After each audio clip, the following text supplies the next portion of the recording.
আসসালামু আলাইকুম, সকলকে অনেক অনেক শুভেচ্ছা। এই মুহূর্তে আমি আছি আমার পেঁয়াজের কদম চাষের প্রজেক্টে। আমি এর আগে একটা ভিডিও দিয়েছিলাম মালচিং দিয়ে পেঁয়াজের কদম চাষ, সেটার আজকে একটু আপডেট দেওয়ার চেষ্টা করছি। এটা হচ্ছে আমার মালচিং ছাড়া, দেখেন এটা প্রতিটা কদম সাইজ একটু ছোট এবং কি ডান্টিগুলো একটু হালকা হলুদ হলুদ, অনেক স্পট আছে।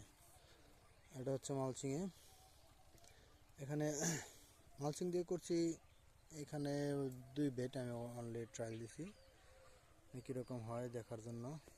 মাশাআল্লাহ ভালো হয়েছে। এখানে ডান্টিগুলো অনেক সবুজ আছে এবং যে কদম, সবগুলো কদমই বড় এবং কি প্রতিটা সাইজ প্রায় একই ধরনের, বড়ই বেশি।